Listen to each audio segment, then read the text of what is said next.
할렐루야. 네, 오늘 달란트 비유의 내용입니다. 오늘 우리 이 본문은 정말 너무나 익숙한 그런 본문이기도 하지요. 달란트의 비유를 우리가 이전에도 많이 들었던 비유인데, 일반적으로 우리가 달란트의 비유를 들을 때에 주로 어떤 교훈이 많이 선포되어졌었냐면, 달란트를 10달란트를 남기고 또 4달란트를 남기고 이렇게 달란트를 남겼던 것처럼 하나님 우리에게 주신 은사, 재능들을 하나님 아버지 앞에서 바르게 사용하여서 하나님 원하시는 그런 열매들을 많이 맺어야 된다라고 하는 사실 교훈을 많이 받았습니다. 그 교훈이 틀리지 않습니다. 그 교훈이 옳고, 우리에게 주신 재능들, 은사들을 하나님 앞에 바르게 사용하셔서 또 하나님 원하시는 열매들을 내는 것이 마땅합니다. 그러나 오늘 본문의 메시지가 그것이다라고 볼 때는 조금 무리한 해석일 수 있습니다. 왜냐하면 오늘 달란트의 비유는 따로 떨어져서 독립적으로 보면 그렇게 이해될 수도 있지만, 오늘 본문의 맥은 앞의 내용과 연결선상에 서 있습니다. 여러분, 우리가 14절을 그냥 읽었는데요. 헬러 성경으로 보면 이 14절 맨 앞에 가르라고 하는, 이게 종종 나오죠. 요즘에 가르라고 하는 말이 번역되어 있지 않습니다. 그 가르가 왜냐하면이라는 거예요. 그러니까 왜냐하면 앞에 25장 13절에 그런지 깨어있으라 그날과 그때를 알지 못하느니라 왜냐하면 하면서 또 연결되는 거예요. 그러니까 지금 종말의 시대에 대해서 예수님이 가르치고 계시고, 마지막 때 예수님이 분명히 온다, 더디 오실지 몰라도 분명히 온다, 그러니 너희는 깨어서 준비하는 삶을 살아야 된다, 이것에 대한 가르침을 더 분명하게 하기 위해서 앞에서 충성되고 악한 종에 대해서 충성되고 지혜로운 종에 대해서 예수님이 비유로 말씀하셨고, 열처녀의 비유에 대해서 말씀하셨고, 또 이어서 뭐예요? 달란트의 비유를 말씀하시는 거예요. 그렇기 때문에 이것은 앞의 내용과 연결해서 이해를 하셔야 달란트의 비유를 말씀하신 예수님의 의도를 정확하게 알 수 있는 것이지, 앞의 내용은 딱 제껴놓고 달란트의 비유만 보면 당연히 은사, 재능, 열심, 헌신, 충성 이런 것에 초점이 맞춰질 수밖에 없는 겁니다. 무슨 말씀인지 이해되시죠? 그래서 오늘 이 달란트의 비유도 전체 흐르는 문맥 안에서 예수님이 어떤 교훈을 주시는가로 접근해 들어가야 하는 겁니다. 자, 그렇다면 오늘 그런 시각을 가지고 여러분 본문을 다시 새롭게 보셔야 되는데, 14절 15절 함께 읽어보겠습니다. 시작. 또 어떤 사람이 타국에 갈 때 그 종들을 불러 자기 소유를 맡김과 같으니 각각 그 재능대로 한 사람에게는 금 5달란트를, 한 사람에게는 2달란트를, 한 사람에게는 1달란트를 주고 떠났더니, 자, 여기 보니까 예수님은 언제나 비유로 들 때요, 우리의 삶 가운데 전혀 일어나지 않는 일을 예로 드신 적은 거의 없습니다. 삶 가운데 주로 일어나는 일들을 그들이 이해하기 쉽게 예로 들어 비유로 말씀하시는 거예요. 그렇기 때문에 비유라는 것은 알레고리나 풍유, 이단의 비유풀이 이런 것과는 달리 그 비유가 갖고 있는 어떤 상황의 한두 가지 그 현상, 이것을 이야기하기 위해서, 적용하여 이야기하기 위해서 비유를 드는 것이지, 비유에 나오는 하나하나마다 어떤 의미를 부여해서 이것은 뭐고 저것은 뭐고 저것은 뭐고 이렇게 풍유적으로 하는 것이 옳지 않습니다. 그것을 알레고리라고 풍유라고 합니다. 그러나 풍유는 우리가 기독교에서 적극적으로 해석하는 내용이 아니라, 그래서 비유는 비유의 중심에 맞게 거기에 말하고자 하는 한 가지 내지는 두 가지 현상에 초점을 맞춰서 이해해야 되는 것입니다. 자, 그러면 오늘 이 달란트의 비유도요, 그 당시에 실제로 주인이 타국으로 먼 여행을 갈 때 자신의 재산을 종들에게 맡겨서 네가 이것을 한번 장사해봐라, 그래서 이문을 한번 남겨봐라, 이렇게 하는 일들이 종종 있었다고 합니다. 우리가 앞에서 포도원 밭을 종들에게 맡기고 갔던 주인도의 비유에서도 우리가 말씀을 나눴었죠. 종종 포도원을 세워놓고 사람들을 불러 세를 주면서 이것을 각국에 맡겨놓고 주인은 먼 곳에 갔다 오는 이런 일도 실제로 있었어요. 그러니까 오늘 본문의 비유도 실제로 당시에 자주 일어나는 일은 아닐 수 있어도 종종 일어났던 일이라고 하는 거예요. 여러분, 이것을 좀 염두에 두셔야 합니다. 그러면 오늘 본문의 이 내용으로 우리가 들어갈 때 먼저 우리가 좀 정리를 하고 들어갈 것은 뭐냐면, 달란트에 대해서 좀 정리를 해야 됩니다. 사실은 종종 들었어요. 달란트는요, 재물이라고 하는 말이 재물이라고는 의미를 갖고 있는 헬라어 탈란톤에서 나온 말입니다. 탈란톤. 오늘날의 영어로는 탤런트라고 이것이 어원이 돼서 영어에 탤런트가 나오다 보니까 일종의 어떤 천부적인 재능, 종교적으로 보면 어떤 은사 이렇게 이해가 우리가 될 수밖에 없는 거예요. 그러나 이 탈란톤이라는 말이 구약 시대에는 무게를 재는 단위로만 사용되었었어요. 무게를 재는 단위. 그런데 그것이 신약 시대로 넘어오면서 화폐라고 하는 개념이 더 구체적으로 도입이 되면서 무게를 재는 단위이면서도 화폐를 재는 단위로 같이 쓰여졌어요. 왜냐하면 금이나 은전을 무게로 재서 그 무게를 가지고 상품값을 지불했었기 때문에 무게의 단위이면서도 화폐의 단위였던 거예요. 그래서 오늘 본문에 나온 이 달란트라는 개념은요, 화폐의 어떤 의미가 담겨 있지, 이들이 아직 이 달란트라는 말을 은사 내지는 재능으로 이해하고 있던 때가 아니에요. 그러니까 예수님이 이것을 은사나 재능의 이해를 가지고 비유로 들었을 수가 없다라고 하는 거죠. 그래서 이것을 어떤 이 비유 안에서는 화폐 단위로 이해하고 이것을 화폐로 할 때 이것을 하나님이 무엇과 매치시키기 위해서 이 달란트라는 말을 썼는가를 우리가 이제 이해해 나가셔야 되는 거예요.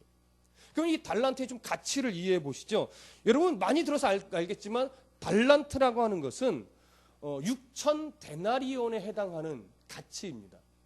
그럼 6천 데나리온은 어떤 가치냐? 한 데나리온이 일반적으로 한 성인 한 사람의 하루 품삯이라고 우리가 이해를 갖고 있습니다. 하루 품삯이에요. 그러니까 6천 데나리온이라고 하면 대략 6천 데나리온이라 함, 그러니까 한 달란트라 함은 대략 한 성인 한 사람의 15년 내지는 20년치의 품삯에 해당돼요. 그러니까 정확하게 얼마다라고 딱 꼬집어 말할 수는 없지만 그냥 오늘날 한국 땅의 개념으로 대략 이해를 하면 대략 7억 원 정도의 가치가 있어요. 7억 원. 그러니까 5달란트를 맡겼다라고 하면 얼마예요? 한 35억 원을 맡긴 거죠. 2달란트면 14억 원 정도를 맡긴 거고 한 달란트면 7억 원 정도를 맡긴 개념으로 우리 이해되니까 이게 쉽게 일어날 수 있는 일이 아니에요. 쉽게 일어날 수 있는 일이 아니에요. 그러니까 당시에도 주인이 이런 돈을 종에게 맡길 때는요, 그냥 맡기지 않고 언제나 차용 증서와 열심히 해서 뭔가를 남기겠다는 어떤 증서를 남겨놓고 맡기지 그냥 오늘 본문에 기록되어 있지 않으니까 그냥 주인이 뭐 선심 쓰듯이 내어 맡기고 이런 차원의 문제가 아닙니다. 엄청난 금액이에요. 그리고 재밌는 것은 여러분 15절에 보면 한 사람에는 금 몇 달란트요? 5달란트, 또 금 2달란트, 금 1달란트 이렇게 맡겼다고 이해를 할 수 있겠죠? 그런데 15절을 헬라어 성경으로 보면요, 금이라는 단어가 없어요.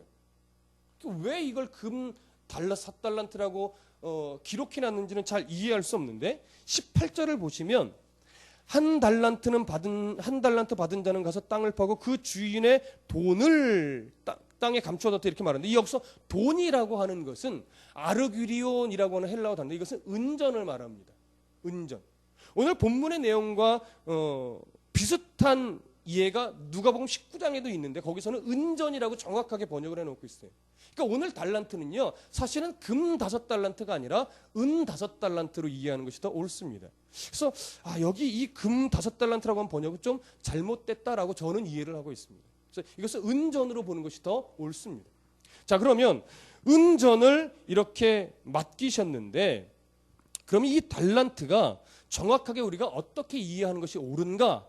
이 달란트의 예수님의 달란트를 무엇으로 비유하기 위해서 썼는가? 우리가 이것을 좀 찾아볼 필요가 있는데 앞에 24장에서 충성되고 지혜로운 종에게 예수님이 비유 속에서 뭘 맡겼다고 그랬죠? 때를 따라 그 종들 식구들에게 양식을 나눠줄 자, 그렇죠? 그러니까 종에게 맡겨진 임무는 양식을 나눠주는 거였어요.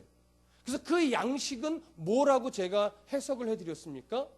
하나님의 말씀, 그렇죠? 구약의 말씀, 신약의 말씀, 하나님의 말씀을 나눠줄 자. 결국 그 말씀은 뭐예요? 복음이에요. 그래서 복음을 하나님이 원하시는 곳에서 하나님 이 복음을 드러내는 삶을 살아낼 자, 그 사람이 착하고 충성되고 지혜로운 종이었습니다. 그리고 또 이어지는 10처녀의 비유에서 10처녀의 비유 중에 5처녀가 지혜롭지 못하고 5처녀가 슬기로운 처녀였는데, 여기서 지혜롭다, 슬기롭다라고 하는 기준은 뭐였어요? 여분의 기름을 준비했느냐 안 했느냐예요. 졸았느냐 안 졸았느냐가 아니었어요. 졸았다라고 하는 것은 지혜롭지 못하다, 영적으로 해이했다, 이런 차원의 문제가 아니라 정말 신랑이 늦게 왔다라고 하는 것을 보여주기 위한 표현이지 영적인 해이함을 말하지 않습니다. 그러니까 중심은 기름을 준비했느냐 안 했느냐예요. 그래서 그 기름이라고 하는 것은 무엇이었어요? 똑같이 그리스도인다운 체험이 있느냐, 그리스도인다운 삶의 내용이 있느냐였어요. 그 내용은 결국 뭐예요? 복음을 드러내는 삶, 그리스도인다운 삶이에요. 그러니까 충성되고 지혜로운 종에게 맡겨진 것이나, 이 지혜로 슬기로운 여인이 기름을 준비했다는 것이나, 결국은 내용이 하나님의 말씀, 복음, 이것을 가진 복음의 내용을 갖고 있는 삶, 이 내용과 동일한 겁니다. 그렇다면 오늘 이어지는 본문의 이 달란트도 결국 무엇이겠습니까? 하나님의 말씀이죠. 복음이죠. 그러니까 그 복음을 종들에게 뭐예요? 맡기고 갔다라고 하는 거예요. 그러니까 종들이 그 복음을 사용해야 되는 거예요. 적극적인 자세로. 그렇기 때문에 오늘 이 본문을 은사나 재능이라고 이해한다고 하면, 나는 받은 것이 없는데 뭘 어떻게 하라는 거예요? 이렇게 돼요. 나는 늘 가난해서 할 수 있는 게 없어요. 나는 건강이 없어서 할 수 있는 게 없어요. 나는 배운 것이 없어서 할 수 있는 것이 없어요. 이렇게 갈 수 있는 거죠. 그래서 하나님 불공평해요. 저 사람은 뭐가 잘나서 저렇게 많은 것을 주셨어요? 이렇게 말할 수도 있는 거죠. 그러나 오늘 본문은 결코 그런 은사나 재능이나 이런 것들을 말하지 않습니다. 그렇다면 15절 한번 보세요.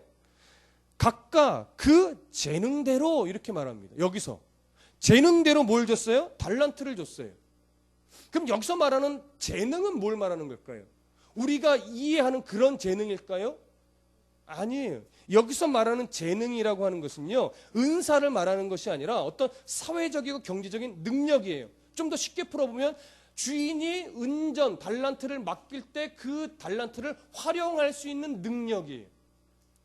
종들이 장사꾼이 아니란 말이에요. 그러나 종의 특성을 보니까 얘는 5달란트 맡겨도 잘 활용하겠다라고 하는 그런 갖고 있는 그런 능력이죠. 얘는 2달란트 정도 맡기는 것이 맞겠다. 그럼 그 달란트, 말씀, 복음을 맡긴다라고 하는 것이 은사 재능이겠냐고요. 아니에요. 그 복음을 갖고 살아내는 삶의 어떠한 흔적, 폭. 그래서 어떤 사람에게는요, 굉장히 많은 고난 속에서 그리스도인답게 살아가도록 훈련시키시는 사람이 있어요. 상대적으로 어떤 사람은 그만큼의 고난은 아니지만 그래도 나름대로의 작은 고난을 주면서 그리스도인답게 살아가게 만드는 사람이 있어요. 근데 사람이 보기에 어떤 사람은 참 고난 없이 예수를 믿고 있는 것 같이 여겨지는 사람도 있어요. 그렇죠? 그러니까 사람과 사람 사이의 격차는 굉장히 커요. 그러니까 나는 나만 힘든 줄 알았는데, 무슨 어떤 그런 상담하는 곳이나 어떤 뭐 내적 치유 세미나나 뭐 이런 곳에 갔다 온 사람들 얘기를 들어보면, 맨날 난 나만 힘든 줄 알고 늘 눈물 콧물 짜고 막 힘겹게 막 하나 옆에 울부짖고 그랬었는데, 그 사람들의 얘기를 들어보니까 이거 나는 명함도 못 내밀겠더라, 이런 고백을 하는 사람이 참 많아요. 근데 또 그런 사람도 또 누군가의 앞에 서면, 야, 나는 또 명함도 못 내밀겠더라, 이런 사람이 허다한 거예요. 그러면 하나님이 왜 그런 사람들에게 그렇게 하나님을 사모하고 그런 사람에게 그런 고난을 계속해서 주시느냐라고 하는 거죠. 그 사람에게는 뭐예요? 그 과정, 그 속에서도 복음을 가지고 견디어내며 하나님을 드러낼 수 있도록 하나님이 내어 맡기신 거예요. 어떤 사람은 그 맡겨진 역량대로. 그러나 그렇다고 그것이 믿음의 폭이라고 말할 수 있는데, 그러면 그 폭이 믿음의 수준을 말하는 거냐? 그렇지는 않아요. 그렇지는 않아요. 그러면 그 축복, 어떤 사람에게는 굉장히 심각한 고난을, 어떤 사람은 나름대로 상대적으로 좀 덜 심각한 고난을, 어떤 사람은 굉장히 높은 자리에서, 어떤 사람은 굉장히 낮은 자리에서, 어떤 사람은 참 부유한 상태로, 어떤 사람은 참 가난한 상태로, 어떤 사람은 높은 학벌을 속에서, 어떤 사람은 전혀 학벌 없이. 왜 그러한 차등을 두느냐라고 할 때 그것은 전혀 믿음의 수준과는 상관없이 하나님이 그 사람에게 맡겨준 하나님의 수위라고 하는 것이요. 그것이 믿음의 수준을 말하지 않습니다. 하나님이 뭔가 판단하시는 기준이 있기 때문에 그 사람에게는 어떤 사람에게는 고난을, 어떤 사람에게는 명예를, 어떤 사람에게는 낮은 모습을, 어떤 사람에게는 건강을, 어떤 사람은 건강치 못함을 다 알아서 주시는 거예요. 그러니까 그 내어주신 대로, 맡겨주신 대로, 그 재능대로 하나님이 맡겨주셨을 때 그것을 그 속에서 그리스도인답게 살아내느냐 못 내느냐가 뭐예요? 결국은 달란트를 남기느냐 못 남기느냐. 그러니까 여기에 결코 업적주의가 있지 않습니다. 그래서 하나님이 나를 가장 잘 아시는 하나님이 나에게 가장 맞는 모습으로 훈련시키시고 나에게 가장 좋은 것으로 채우시고 지금 가장 적당한 삶으로 인도하시다라고 하는 이 신뢰, 이 믿음이 있으면 오늘 우리는 내게 주어진 하나님 허락하신 삶의 환경대로 살아낼 수 있는 거예요. 그리고 더 중요한 사실은 뭐냐면 그런 재능대로 달란트를 맡겨주셨을 때 하나님은 그것을 감당할 수 있는 뭐도 주신다? 힘도 주신다. 우리 이것을 신뢰할 수 있어야 됩니다.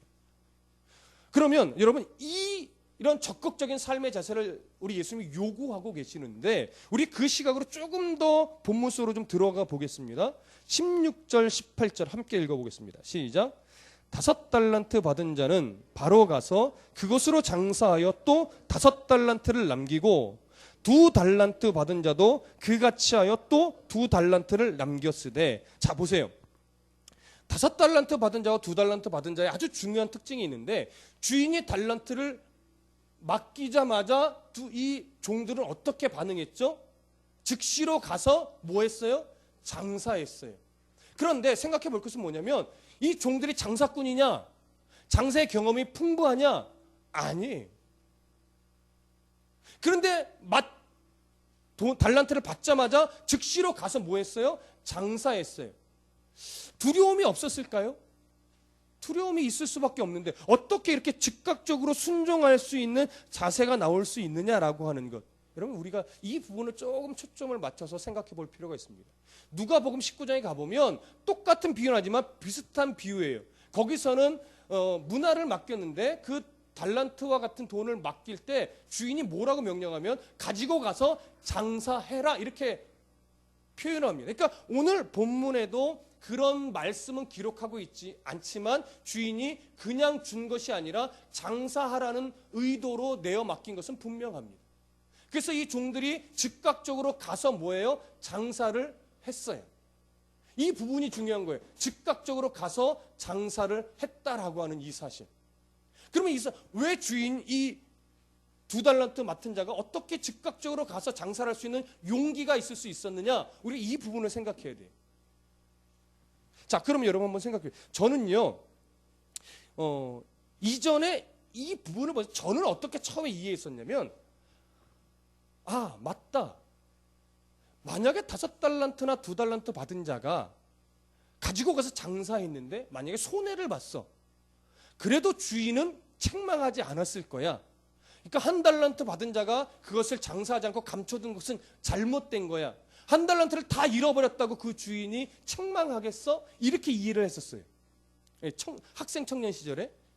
그런데 지금은 생각이 바뀌었어요. 왜 바뀌었냐면 만약에 이 주인이 실제로 이 내어 맡긴 주인이 그냥 사람이었다라면 이 말이 이 말도 맞겠죠. 그러나 예수님이 이런 의도를 놨을 때 이 달란트를 실제 영적으로 주시는 분은 누구예요? 하나님이에요. 하나님이 이 달란트를 내어 맡긴 것이라면 장사하라 이 말씀을 하셨다라고 하면 장사의 경험이 없어도 장사하면 이익을 남길 수밖에 없지 않겠습니까? 하나님이 너 걱정하지 말아라. 이거 손해보면 어떨까? 이 걱정하지 말아라. 내가 책임진다. 장사하기만 해. 내가 남길 수 있게 해줄게. 이거 아니겠습니까? 그러니까 주인에게 종의 몫은 손해를 보느냐 이익을 남기느냐 열심히 일해서 남겨야 된다 여기에 초점이 있지 않고 주인의 말을 믿고 신뢰하여 순종함으로 나아가서 장사하는 것 이게 초점이 있는 것이지 열심히 해서 이익을 남겨야 된다 안 남겨야 된다 이것에 초점이 있잖아요. 무조건 장사하면 이익이 남게 되어 있는 거예요.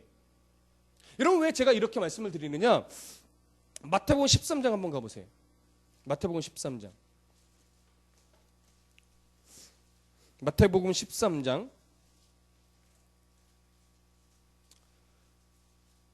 3절부터 8절까지 함께 쭉 읽어볼게요. 시작.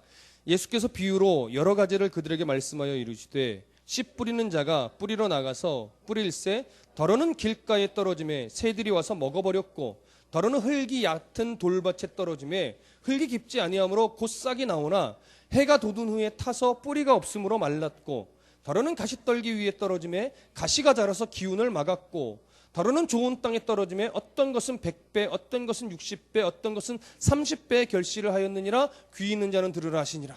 자, 우리가 이 비유 속에서 종종 갖고 있는 이해는 뭐냐면 여러분 보십시오. 다른 새 밭에 떨어지는 씨앗들은 다 열매를 맺지 못했고 좋은 밭에 떨어진 씨앗들만 30배, 60배, 100배 열매를 맺었습니다. 여러분 좋은 밭이 되셔야 됩니다. 마음밭을 기경하세요. 우리 이런 교훈을 받는단 말이에요. 그래서 아멘하고 그래 내가 믿음의 좋은 밭이 돼야지. 이렇게 우리는 결심하고 각오합니다. 여러분 그 믿음이 귀합니다. 우리는 좋은 밭이 되어야 함이 옳습니다. 그러나 오늘 이 13절에 있는 씨 뿌린 자의 비유의 초점은요. 우리들에게 좋은 밭이 되라는 요구를 하고 있는 것이 아닙니다.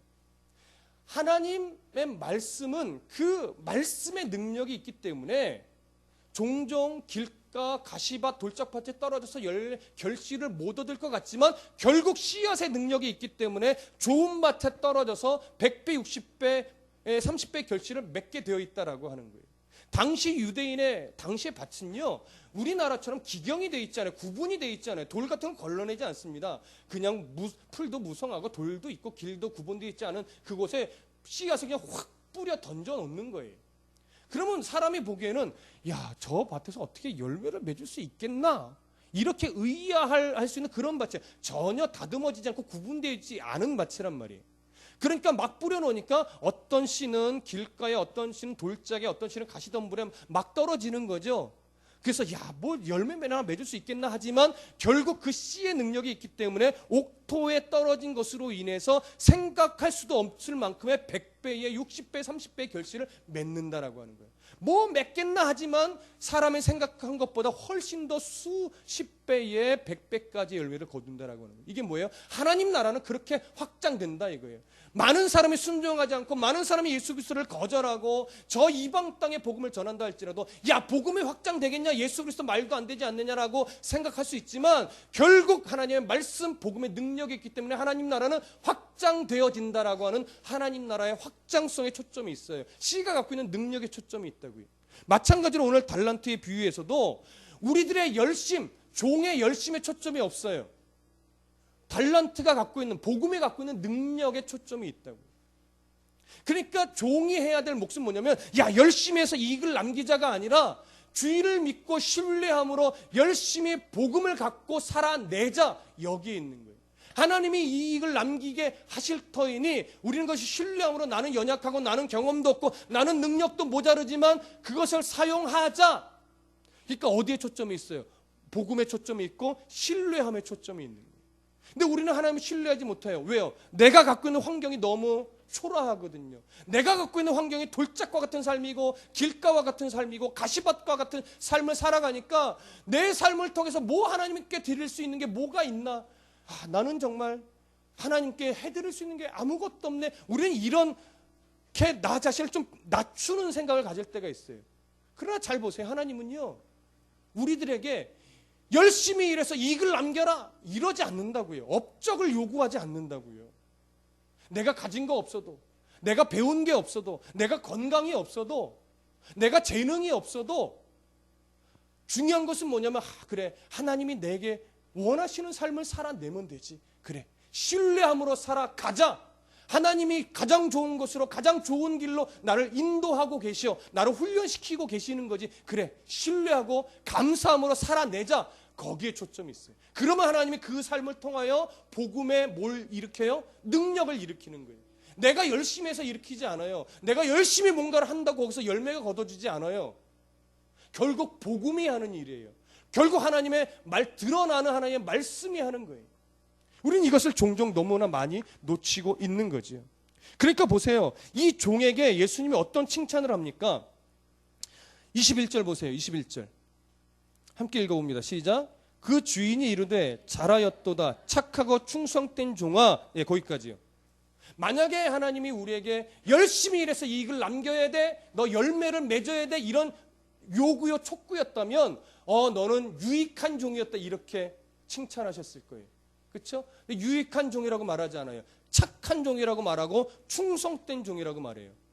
왜 착하고 충성된 종이에요? 주인이 원하는 대로 주인의 말을 믿고 순종했다라고 하는 그 차원의 충성이에요. 네가 열심히 일해서 이익을 남겼구나, 그것을 칭찬하는 거 아니에요. 내가 5달란트 줬는데 5달란트를 더 남겼어? 야, 넌 나에게 참 유익을 주는구나. 유익한 종이다. 이렇게 칭찬하지 않았다라고 하는 거예요. 내가 너에게 네 재능에 맞게 준 대로 네가 그리스도인다운 삶의 내용을 가지고 잘 살아냈구나. 이런 순종의 차원에서 착하고 충성된 종이라는 칭찬을 하셨다고요. 그래서 네가 작은 일에 충성했으니 내가 많은 것으로 내가 맡길 거야. 이렇게 예수님이 칭찬하시는 거죠. 그러니까 거꾸로 얘기하면 한 달란트 받은 한 달란트를 땅에 감춰둔 종에게 왜 예수님이 책망했을까요? 당시에는요, 땅에 묻어뒀다라고 하는 것은 나쁜 것이 아니라 그것을 안전하게 보관하는 최선의 방법이었어요. 그래서 땅에 감춰둔 보화 때도 우리가 말씀을 나눴었죠. 가장 안전하게 감춰두다 보니까 이 사람이 그 보물도 쓰지 못하고 죽으면 이 주인 잃은 보물이 되는 거예요. 그런 일이 종종 있었어요. 그러니까 이 종은 악한 종이라고 우리가 예수님 표현하니까 무지하게 못된 것으로만 이해할 수 있지만 그런 차원의 못됨이 아니에요. 그래도 주인의 것을 잃어버리지 않으려고 땅에 나름대로의 최선의 방법으로 감춰둔 것뿐이에요. 그러나 하나님의 시각으로 볼 때 나의 최선이 하나님의 원하심과 동일하지 않을 수도 있다라고 하는 거예요. 중요한 건 나의 최선의 승부를 거는 것이 아니라 하나님이 원하시는 방법을 알고 승부를 걸어야 돼요. 근데 많은 그리스도인이 내 최선을 가지고 하나님 앞에 나 최선을 다했어 이렇게 말하는 경우가 종종 있어요. 내가 이렇게 열심히 했는데, 내가 이렇게 노력했는데, 내가 얼마나 하나님 아버지 앞에 내 인생을 헌신했는데, 중요한 건 내가 헌신했느냐가 중요한 것이 아니라 하나님이 원하시는 그 방법대로 신실하게 신뢰함으로 순종했느냐, 그거를 하나님 보신단 말이에요. 그러니까 내가 목사로 평생 얼마나 헌신했는데요, 그래봤자 하나님은 저에게도 너는 악하고 충성된 종이었어 이렇게 말씀하실 수도 있는 거예요. 정말 그리스도인다운 삶의 내용이 있느냐, 정말 네가 복음을 드러내는 말과 행실의 삶이 있었느냐, 여러분 이게 굉장히 중요합니다. 그래서 이 한 달란트 받았던 종에게 악하고 게으른 종이라고 말하는 거예요. 여기서 왜 게으른 종이라고 하느냐, 이 게으름은요 오늘 본문에서 부지런의 반대말로 쓰여진 말이 아니에요. 오늘 본문에서 이 게으르다라고 하는 것은 충성의 반대 개념으로 사용된 말입니다. 그러니까 충성은 뭐라고 말씀드렸어요? 주인의 뜻을 알고 주인이 원하시는 대로 신뢰함으로 주인의 뜻, 나의 생각과 다르다 할지라도 주인이 원하시는 대로 순종하는 것이 충성이에요. 그러니까 여기서 악하고 게으르다는 것은 주인이 뭘 원하는지, 주인이 어떤 뜻을 갖고 있는지, 주인이 어떤 마음을 갖고 있는지를 전혀 모르고 자기의 최선으로 승부를 했다라고 하는 개념이 되는 거예요. 그래서 악하고 게으른 종인 거예요, 여러분. 그래, 여러분 생각해 보십시오. 저나 여러분들이나 아무리 열심히 예배해도, 아무리 열심히 기도해도, 아무리 열심히 봉사해도 하나님의 마음과 그 뜻을 분별함이 가슴속에 있지 않다면 얼마든지 우리도 악하고 게으른 종이 될 수 있어요. 그래서 하나님의 마음을 바르게 아는 것이 중요합니다. 그래서 하나님의 뜻을 분별할 수 있는 하나님의 지혜가 필요해요. 그래서 여러분 말씀을 바르게 보려고 우리가 그래서 애쓰는 거예요. 그래서 말씀 안에서 하나님이 어떤 뜻을 갖고 계신가 이것을 찾으려고 그래서 여러분 애쓰는 겁니다. 여러분 오늘 우리가 이러한 성도임을 여러분 놓치지 않으셨으면 좋겠습니다. 조금 더 이제 본문을 가지고 마무리를 하겠습니다. 19절부터 23절을 우리가 보았고요. 몇 절을 보시자면 그러면 이것을 하나 보셔야 돼요.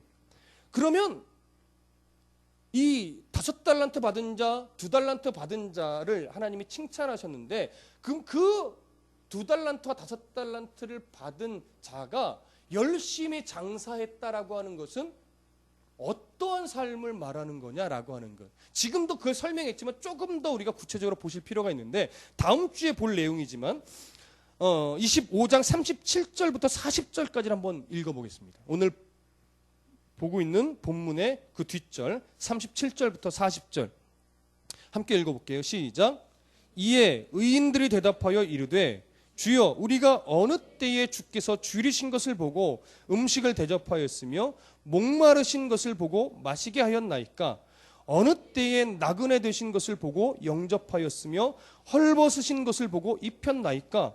어느 때에 병드신 것과 옥에 갇힌 것을 보고 가서 배웠나이까 하리니 임금이 대답하여 이르시되 내가 진실로 너희에게 이르노니 너희가 여기 내 형제 중에 지극히 작은 자 하나에게 한 것이 곧 내게 한 것이니라 하시고. 자 이제 저를 보세요. 예수님이 여기 너는 참 의롭다 의인이다라고 지금 인정했다라고 하는 것은 너는 착하고 충성된 종이다라고 인정받는 것과 다릅니까? 똑같습니까? 똑같죠? 그렇죠? 그러면 여기 의인이라고 인정받는 이 사람이 예수님이 뭐라고 칭찬하느냐?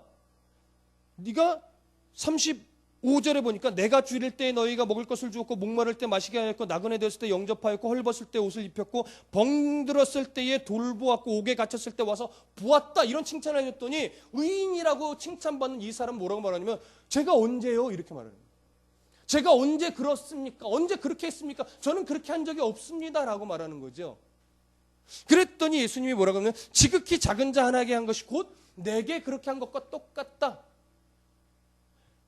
이 말은요 우리에게 엄청난 위로와 때로는 도전을 주는 말이에요. 무슨 말이냐? 소소한 일상 속에서 그리스도인답게 살아내는 것, 소소한 일상 속에 진짜 그리스도인이 되는 것, 하나님은 그것을 보고 우리를 너는 착하고 충성된 종이라 뭐 한다고요? 인정한다고요. 그렇게 의인으로 우리를 바라봐 주신다고요. 그러니 여러분 돈 없어도 건강 없어도 지식 없어도 어떤 재능 없어도 상관이 있어요 없어요? 상관이 없어요. 내가 하나님을 사랑하고 하나님을 신뢰함으로 내게 주신 환경을 원망으로 나가는 것이 아니라 불평으로 나가는 것이 아니라 하나님이 내 재능대로 맡겨주신 삶이구나. 그러면 내가 지금 이 상황과 이 형편 속에서 내가 그리스도인다운 삶을 살아내려면 어떻게 해야 될까? 말과 삶의 소소한 일상의 하나하나에서부터 내가 그리스도인이지라는 인식을 가지고 그리스도인답게 살아내면 그리스도인다운 겸손과 또 그리스도인다운 인내와 그리스도인다운 참아냄과 그리스도인다운 자비와 온유함이 묻어나도록 살아나면 뭐 이런 걸로 하나님이 칭찬하시겠어 말하지만 하나님의 시선은 거기에 있는 거예요. 전도를 많이 했다, 헌금을 많이 했다, 뭐 교회에 어떤 행사만 있으면 한 번도 안 빠졌다, 목사님을 맛있는 거 사드렸다, 이런 것과는 아무 상관이 없다라고 하는 거예요. 없다라고 하는 거예요. 얼마나 내 이웃의 그 안타까운 사람을 내가 긍휼히 바라보고 뭐라도 하나 돕고, 저도 잘 못하지만 길 가다가 종이 무거운 거 싣고 가는데 끙끙대는 할머니 있으면 뒤에서 한번 밀어주고 수고하세요 할머니 인사 한번 해주고, 그게 별거 아닌 건데 하나님은 그게 내게 한 것이다라고 말한단 말이에요. 그게 내게 한 것이다. 자녀에게 그리스도인다운 엄마 아빠가 되려고 애를 쓰고, 부모에게 그리스도인다운 자녀의 모습을 보이려고 애쓰고, 이러는 그냥 일상, 거기서 그리스도인다운 향내가 나면 하나님이 그 모습을 보고 넌 참 착하고 충성된 내 종이었다라고 인정하신다라고 하는 거예요. 그래서 보세요. 아주 중요한 일이 나오는데 23절 다시 한번 보세요. 함께 읽어봅니다. 시작. 그 주인이 이르되 잘하였도다. 착하고 충성된 종아, 네가 적은 일에 충성하였음에 내가 많은 것으로 내게 맡기리니 네 주인의 즐거움에 참여할지어다 하고, 여기 적은 일에 뭐 했다고 말해요? 충성. 근데 생각해 보세요.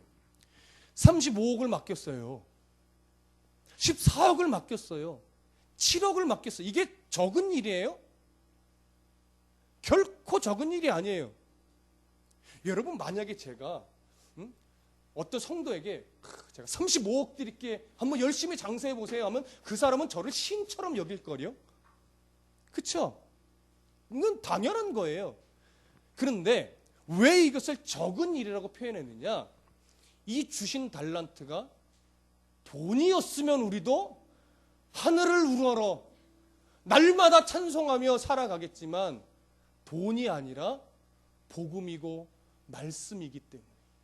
그러니 세상 사람들이 보기에 그것은 뭐와 같아요? 그건 적은 일이에요. 초라한 일이에요. 좁은 문이에요.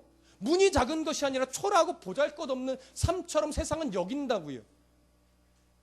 그러니까 예수님 말하는 거예요. 세상이 그렇게 보잘것없이 여기는 그 일에 네가 나를 신뢰함으로 잘 살아냈구나.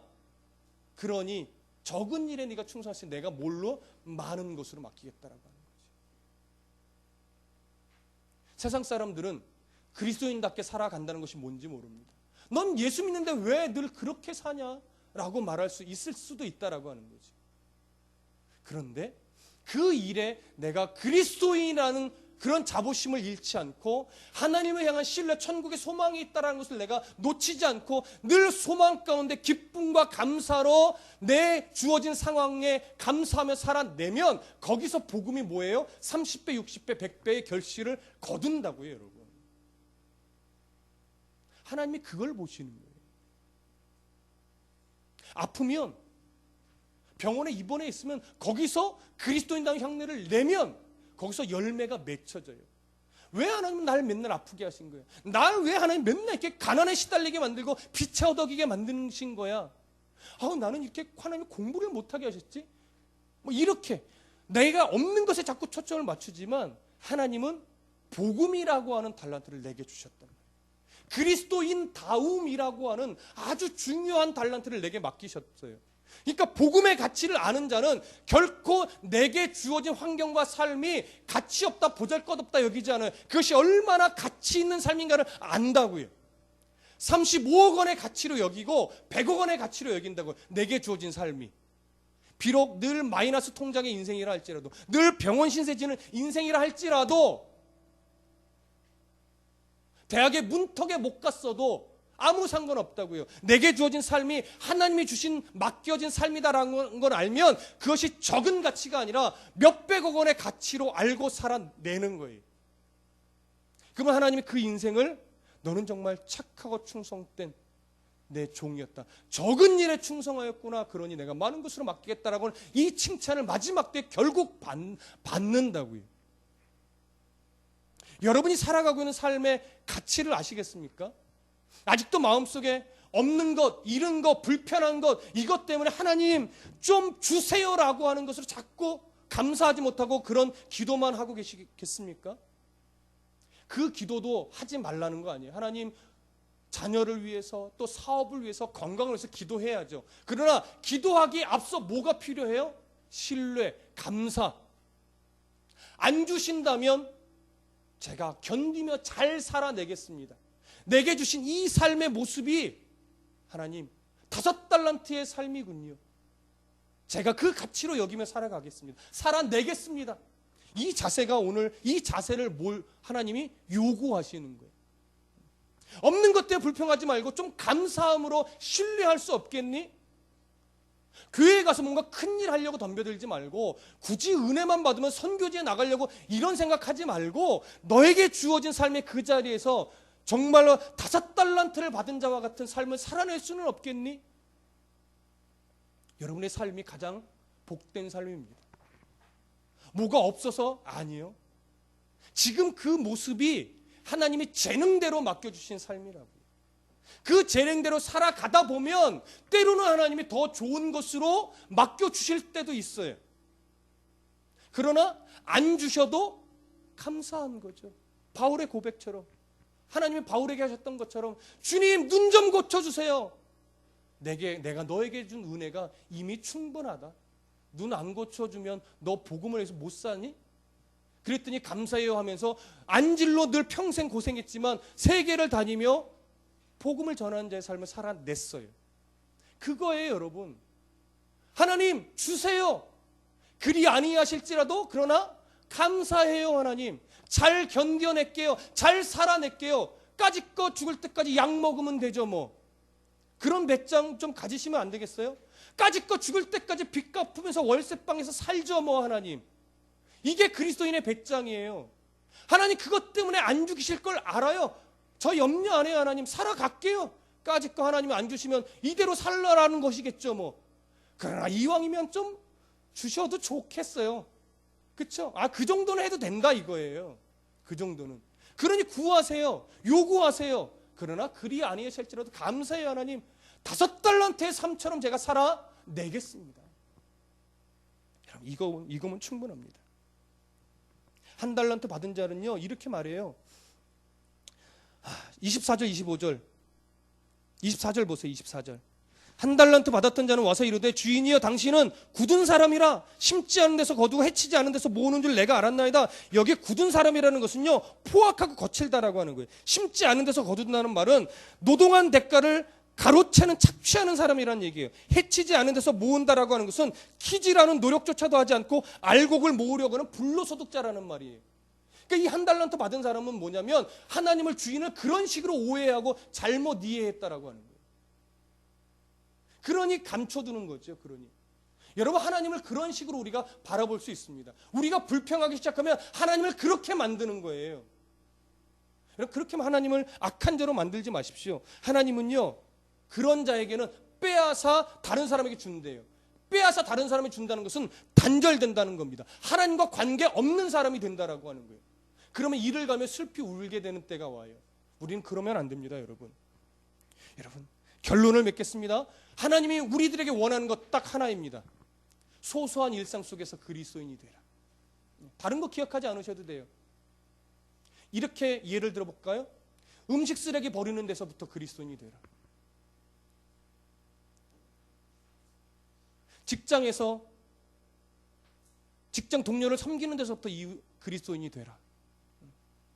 학생이요? 공부하는 데서부터 그리스도인이 되라. 빨래하는 데서부터 그리스도인이 되십시오. 밥을 먹는 데서부터 그리스도인이 되십시오.